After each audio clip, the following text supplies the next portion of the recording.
UFC Fight Night, Cannonier versus Imavov, full card predictions. Starting at the bottom of the card, making my way to the top as always. First fight of the night, we have Puja Tomar versus Ryan Amanda. In this one, I'm going with Ryan Amanda here.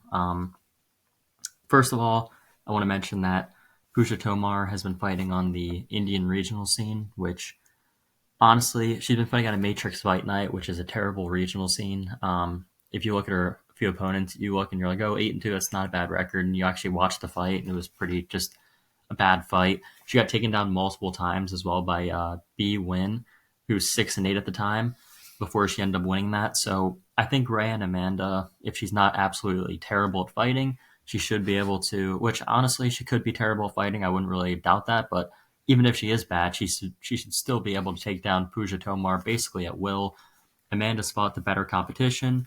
She should have the better striking, wrestling, grappling. She should be better everywhere than Puja Tomar and end up winning this fight. Not much to say about that one. Next up, we have Cody Stamann taking on Taylor Lapilus. Um, Bit of a better fight, although this one could be just a kind of competitive point-based fight on the side of Lapilus. I am going to pick Lapilus to win. I will say Cody Stamann has fought the overall better level of competition. He has fought in guys like Said Nurmagomedov, Murad. He fought Aljo in the past as well. And he's had some competitive fights with certain guys, but the fact is he did lose to Douglas Silva de Andrade. His last two wins were Luan Lacerda and Eddie Wineland. He finished Eddie Wineland in round one, but Luan Lacerda, he won 29-28. And I actually was somewhat high on Luan Lacerda, but obviously he didn't really pan out too much, so that win hasn't really aged super well. On the side of Lapilus, he does have solid takedown defense. I mean, he has been taken down before, obviously by Farid Basharat in his last one, but Farid Basharat's a very good fighter, very well rounded, and he did push a heavy wrestling game plan. Lapilus defended a lot of those takedowns, did get taken down a few times to Farid's credit. However, I don't think Cody will be able to implement his wrestling a ton here. He might get a takedown or two, but he doesn't establish a lot of control even when he does wrestle. And I think if he wrestles heavy, he'll probably start to get tired, and Lapilus will just pick him apart from range. Another thing to mention, obviously, is the huge reach disadvantage for Cody Stamann.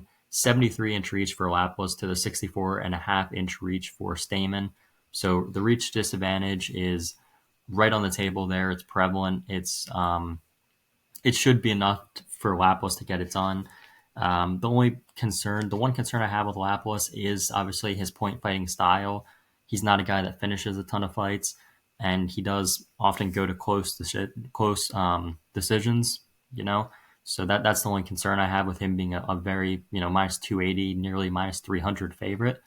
But I do think ultimately he should get it done. I could see it being a 29-28, but I do think he'll win at least two of these rounds and ultimately win the fight. Eduarda Mora versus Denise Gomes. I'm going with Eduarda Mora here. Mora's a dominant grappler. She's shown that in her last few fights. That's her style. Her style is just dominating, wrestling, grappling, getting on top of girls, and just either trying to submit them or rain down ground and pound past the dominant positions such as mount and win the fight that way. And she's done it so far. She's 10-0. She looks like a pretty good prospect thus far. She's very explosive with her takedowns. She can shoot blast doubles. I believe she's training out of the same gym as Jelton Almeida. And if that's the case, that makes perfect sense why her wrestling is the way it is. Knowing that she does shoot a lot of, explosive takedowns. The problem with Denise Gomes, the reason I can't really pick her or trust her in this fight is because she gave up 7 minutes of control time against Loma Lukbunmi in their fight, and she gave up 8 minutes of control time against Angela Hill. So when you give up 7 minutes of control time against someone like Loma, a better grappler, someone that's more dominant, more physical, such as Eduardo Mora, should be able to easily outgrapple Denise Gomes. The only concern with Eduardo Mora is she isn't the best striker, and Denise Gomez does have quite a bit of power and is a good striker. Obviously, Denise Gomes knocked out Yasmin Yaragui in 20 seconds. So the striking is there for Gomes, but I feel like the wrestling and grappling is not there. She can get taken down and controlled for 8+ minutes of the fight against Angela Hill. As I mentioned, 7 minutes against someone that's not really great, not known for their wrestling, in Loma. Loma's a small girl, and if Loma's out grappling you for that amount of time, I think Eduardo Mora can do the same thing. I think she should be able to get this one done fairly easily if she can get the wrestling going, which I think she can. So Eduardo Mora will be my pick to win. Could be inside the distance as well. Daniel Marcos versus John Castaneda. This is a 50-50 fight, in my opinion, as shown by the odds. The odds are, in my opinion, correct. I think both fighters have a pretty good chance of winning this one. I am going to go ultimately actually with John Castaneda, who is the slight underdog here at plus 100. The reason I'm going with Castaneda simply is because he is well-rounded. I think he's the more well-rounded fighter of the two. Daniel Marcos has not fought a great level of competition. He's fought on the Peru regional scene. If you look through his record, a lot of Peruvian regional scene level competition who haven't been very good. 0-0 opponents, 5-3, 5-3. Hasn't fought good opponents. Got to the UFC off beating Brandon Lewis on the Contender Series. Beat Simon Oliveira, who isn't really super impressive. Guy that was throwing a lot of spinning stuff. Guy that loves to jump the guillotine. He lost to David Grant. I know it says a win by split. He didn't win the fight. Everyone knows. Everyone who watched the fight, which is, I assume most people that are watching this video watched the fight.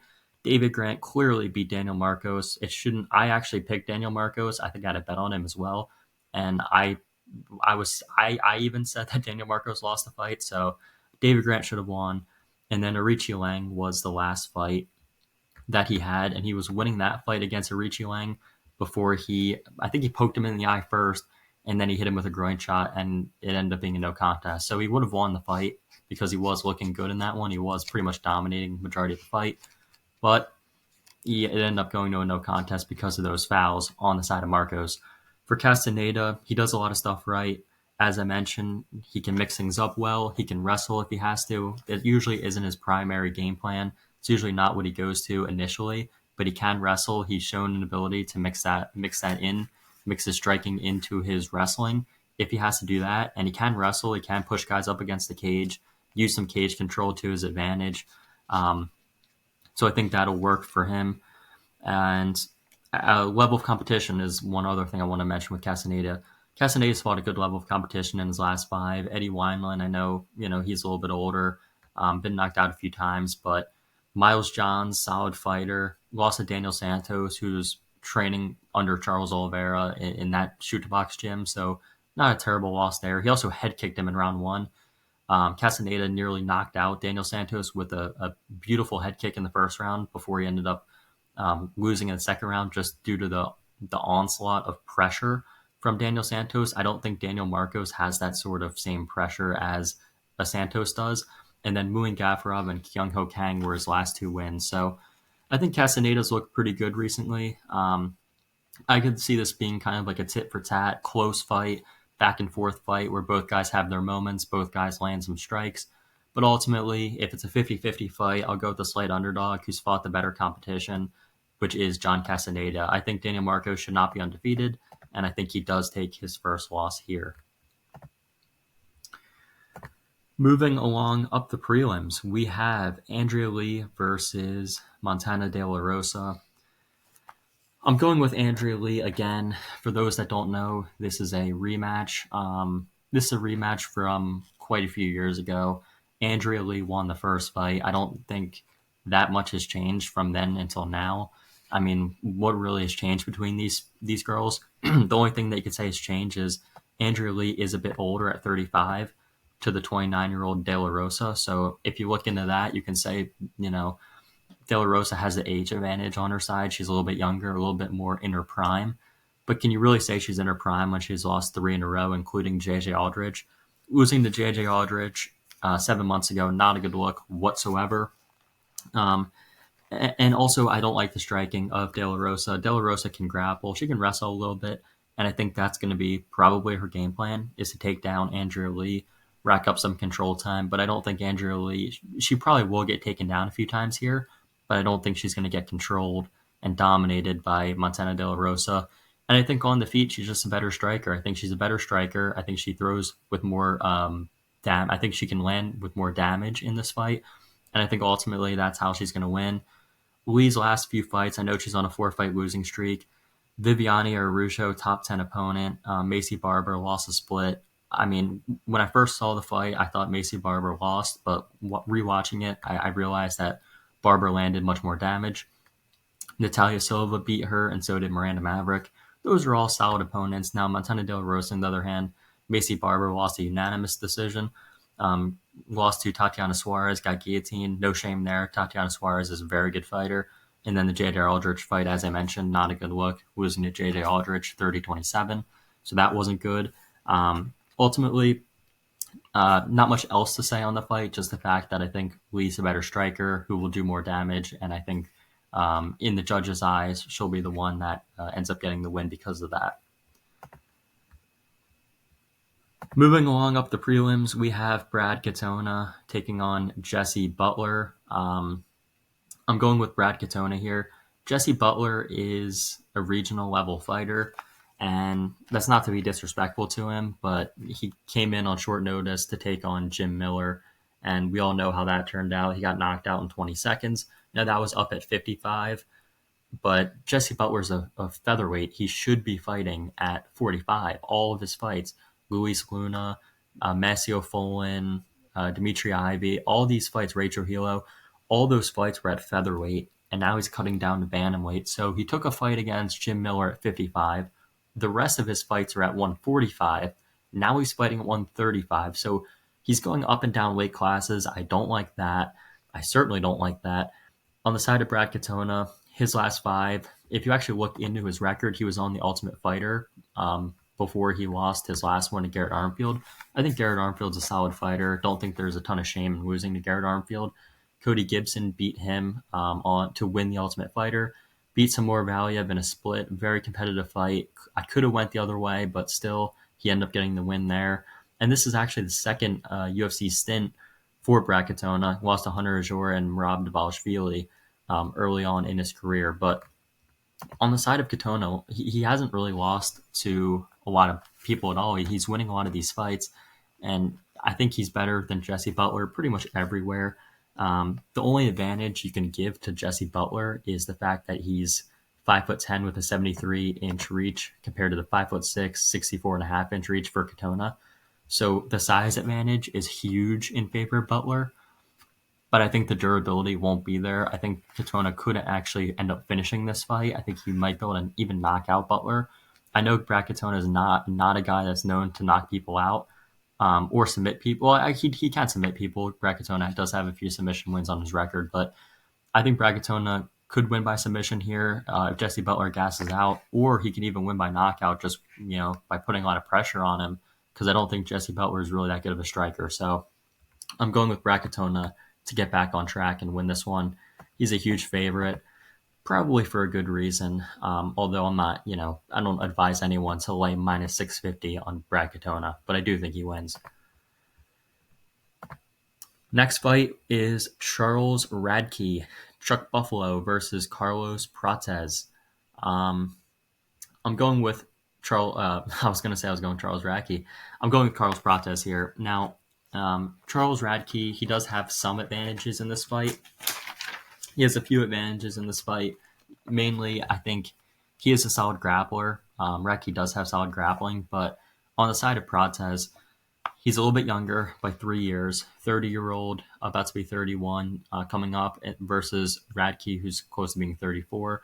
Not that really matters too much. They're both around the same age, give or take like 3 years, so it's not a huge advantage. But the one advantage you can definitely see with Carlos Prates is his size and reach advantage, 78-inch reach to a 72-inch reach. And I know oftentimes you can say, well, reach doesn't really matter if you don't know how to use it, but Prates knows how to use it. This guy knows how to use his reach. He is a very good striker. I was super impressed with it. He knocked Trevin Giles out cold with the left hand, and his left hand is his money shot. Now, he can end fights in other ways. It's not just the left hand. He can head kick people. He can knock people out a few different ways, but the left hand is his money shot, is what he's kind of known for, knocking people out with that brutal left hand, left straight. And I think he might be able to do the same thing here. I definitely think he can do the same thing here. Radke, it's a bit of a tough out because Radke, he's not an easy fight, but I do think Radke hasn't fought anyone like Prates. If you look through his last few, I mean, he's fought some regional competition, and then he beat Blood Diamond, who he couldn't finish Blood Diamond, who isn't really UFC caliber, and then Gilbert Urbina, who's also not UFC caliber. He did win that fight by knockout, but regardless, I do think Prates has very, very strong striking, keeps the distance well using teeps. He showed pretty good takedown defense against Giles. He did get taken down in his Contender Series fight, but he worked his way back up, and he just sets things up incredibly well. Good knees, and just overall, I really, really like his striking. I think Radke needs takedowns here, or he's going to get knocked out. And I think Prates will set up the knockout and then land that left hand and put Radke out cold. I'm going with Carlos Prates. I think he is a good prospect if you match him up correctly, and I think this is a good matchup for him. Also, the more experienced fighter, 18-6 versus 9-3, way more experience, and he's younger. I'm going with Prates. Thiago Moises versus Ludovic Klein. In this one, I'm going with Thiago Moises, and he is a slight underdog. The reason I am going to go with Moises, though, is I think he's a much better grappler. I think he has grappling upside here. He's fought the better guys. The losses that Thiago Moises has had in his career, if you look through his record, he's only losing to elite competition for the most part. Benoit Saint-Denis he could fight a lot of top 10 guys and potentially win on his best day. Joel Alvarez, good fighter, maybe not top 10 level, but certainly a solid fighter. Islam Makhachev, we know how good he is, one of the best pound for pound, if not the best pound for pound fighter. Damir Ismagulov, who was 21-1 at the time, a very good striker. Beneil Dariush, in his first ever UFC fight, Beneil Dariush, obviously another guy that's a top 10 fighter. So Thiago Moises has fought a lot of good competition. Ludovic Klein hasn't. Let's just be real here. Ludovic Klein's had a bit of a lighter schedule. AJ Cunningham doesn't deserve to be in the UFC. Ignacio Bahamondes, very good striker, but still a little bit green. Jai Herbert went to a majority decision. Jai Herbert had some control time in round 3. If Thiago Moises gets on top of you in round 3, he'll probably submit you or ground and pound. He'll probably work for a submission more than ground and pound, but I could definitely see Moises wrapping up a sub in round 3. You know who else subbed Ludovic Klein? Nate Landwehr in round 3. So if Ludovic Klein slows down here, I think Moises can take over and find a submission. His grappling should be so much superior. I think the grappling edge is massive. I think the striking is fairly competitive. Sure, Moises can get overwhelmed at times. Moises has been overwhelmed by Benoit, but Benoit's a different level of fighter than Ludovic. Benoit Saint-Denis is one of the best fighters in the world. I don't think Ludovic is. I think he does hit hard, and he does have good pressure, and he can really hurt you if he lands, but I think Moises is fighting under a good gym as well. The Fighting Nerds, who I doubted them in the past with Ruffy. I didn't think Ruffy was legit. He proved me wrong in the Malarkey fight. He showed that he is legit. He picked apart Malarkey and destroyed him in the first round with ease. So I think the gym that Moises is fighting out of is very good. I think he's getting good striking looks from those fighters in that gym, and his grappling, we already know his grappling is top tier. So I'm going with Thiago Moises as the underdog. I do think he gets this one done. Moving along to the main card already, we have Punahele Soriano versus Miguel Baeza. I'm going with Miguel Baeza. I'm going with Miguel Baeza because Punahele Soriano, I don't like that he's cutting down to welterweight. I know Miguel Baeza hasn't fought in 2 years. You could say that's a bit of a concern, and it is in a way, but hasn't fought in 2 years. But, I mean, at the end of the day, Punahele Soriano lost 4 of his last 5, lost to Dustin Stoltzfus, not a great loss whatsoever. Roman Kopylov, you can forgive that one. Nick Maximov, not out of the UFC, and then Brennan Allen, not a bad loss. But Baeza, I think the only way Baeza loses this is if he gets knocked out early. I think Puna's win condition is round one, maybe start of round two knockout. But if the fight goes past round one, I think it's Baeza's fight to lose. Um, Also, Baeza, since he has been out for a while, I think he'll show a better version of himself.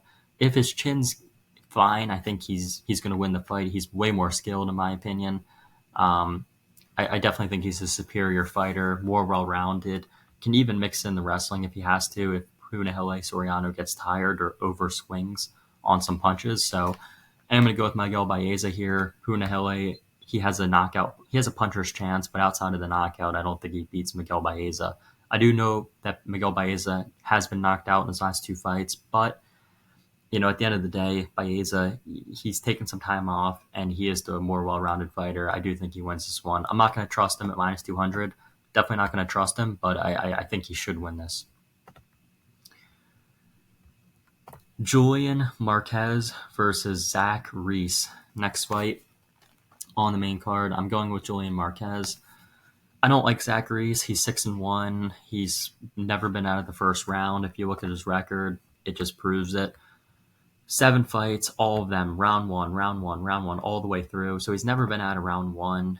He got slammed on his head by Cody Brundage and put to sleep. That's Cody Brundage we're talking about, who isn't really that great. And I know Cody Brundage, you could say he would give Marquez a good fight, but the fact that Reese went to his back, tried to throw up a triangle, and then got slammed on his head and KO'd, just not good whatsoever. Julian Marquez has been in the UFC for years now. This should be a bounce back fight for him. I don't think Reese has any upside outside of round one. I think he does have round one upside as far as, obviously he can submit people. He can, finish people on the mat. He's done that before, but Julian Marquez has never been submitted. He doesn't have great cardio himself, but he's been past round one at least. At the very least, Marquez has been past round one. Reese hasn't. I don't know why the line's so close. Someone knows something that I don't, apparently. I don't know what people know. I don't know what the betting public knows that I don't, because I think the line should be way wider. I think Marquez should be. People are picking Reese. I don't get it. Unless Reese gets him out of there in round one. If it goes past round one, he's going to gas out, and Marquez is probably going to finish him. So I'm going with Marquez. This is a weird fight. I don't even want to touch this fight as far as I wouldn't recommend betting on it just because weird stuff can happen. It could be like a round one Reese win, or it could be Marquez just dominates him after the first 3 minutes. So who knows? I'm going with Marquez. He should win, but weird fight. Very weird fight on the main card.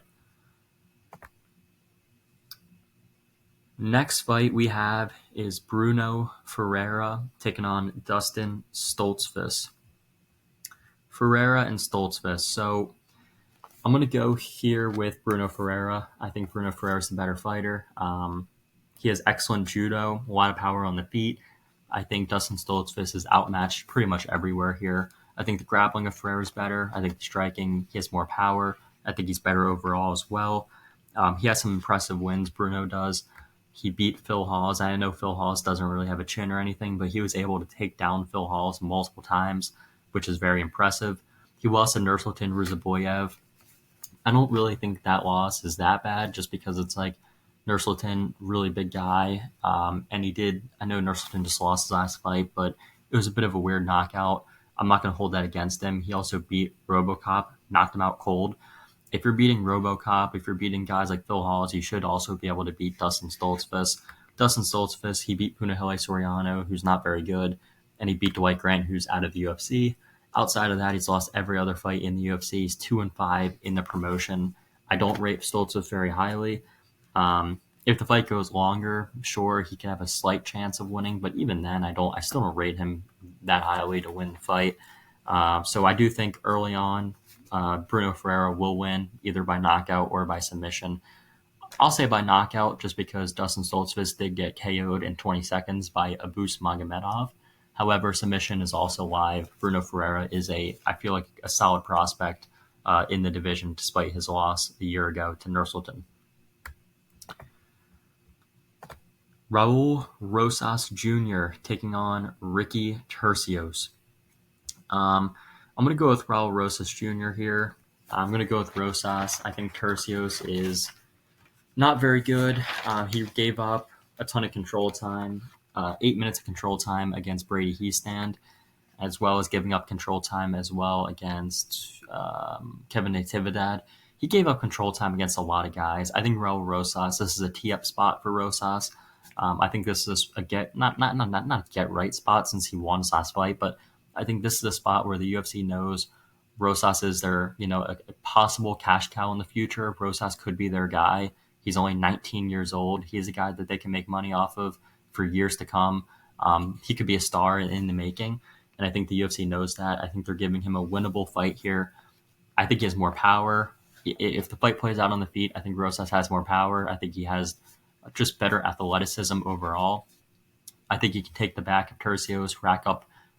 He can get to his back and lock in body triangle, win the round that way.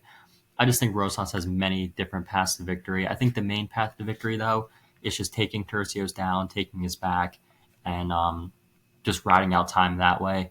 Tercios can push a pace a little bit as the rounds go on, but it's not really a good pace. It's like he'll throw output, but there's nothing behind it. He has no power, no explosiveness. He's not athletic. I think Rosas has all those advantages, and I think Raul Rosas will get it done, possibly by submission as well. Co-main event, we have Dominic Reyes taking on Dustin Jacoby. In this one, I'm going to be going with, I'll make this one quick. I'm going with Dustin Jacoby.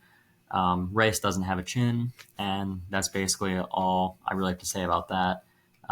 Reyes got put out cold with a jab in his last fight against Ryan Spann, and I know Ryan Spann hits hard, but getting put out with a jab is never a good look. So that wasn't good from Reyes. He lost his last few. Yuri Prohaska got knocked out. Blachowicz got knocked out. I think his chin's gone. I think he's way past his prime. I think Reyes is done. That's all I really have to say about that. I think Reyes is just cooked at this point. No disrespect to him. He was a great fighter. Honestly, he could have beaten John Jones in their fight. He had a really competitive fight versus Jones, but hasn't looked the same since. And I just think he's done. I think Justin Jacoby, if he lands one good shot, he could put him out. I just think Reyes is done. That's really all I got to say about it. Jacoby's had competitive fights with Alonzo Menefield, Kennedy and Zetriku, Azamat Murzakanov, Khalil Roundtree, solid strikers. So I definitely think Jacoby's chin's way better, and I think he's overall a good enough striker. Even if the fight does go a little bit longer, he'll eventually crack Reyes and put him away. And lastly, certainly not least, we have the main event of the evening, which is Jared Cannonier versus Nasruddin Imavov. I'm going with Nasruddin Imavov. I think Nasruddin is a very good striker. I think he's well-rounded, actually. I think he's well-rounded. I think he's good everywhere. Cannonier did look a career best against Marvin Vettori in his last fight 11 months ago. However, and he also beat Sean Strickland, even though I think Strickland won. I really think Strickland won that fight. So that's why people are picking Cannonier. 71% of people are picking Cannonier. I'm picking Imavov. Why is he the favorite if so many people are picking him? I think that you could say that, but I also think Imavov has a lot of early upside to finish the fight here. People are forgetting Cannonier's really good, but he's 40 years old. He's 40 years old versus the 28-year-old Nasruddin Imavov. Imavov's 28. He's in his prime. He actually is coming into his prime. I don't even think he hit his prime yet. I think he's still getting better and better and better each fight. I think he could finish this fight. As good as Cannonier's looked, I think he's been, wobbled a few times. He's been hurt in previous fights. He's been, on wobbly legs. I think eventually that his chin's going to, be cracked by somebody. And I think it could be Imavov here. I definitely think that's possible. The MCL tear, Jared being 40 years old, coming off of a bad injury like that, it's hard to trust him. I do like the cardio upside of Cannonier if the fight goes late, but I do like the early upside goes to Nasruddin Imavov.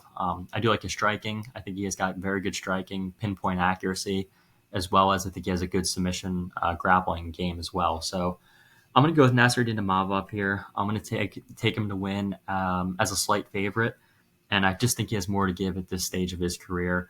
And I think he ends up winning this fight and moves right into the top of the rankings, possibly gets a title shot soon. And there are all my picks for UFC Fight Night, Cannonier versus Imavov. Thank you guys very much for watching as always, and I will see you in the next one.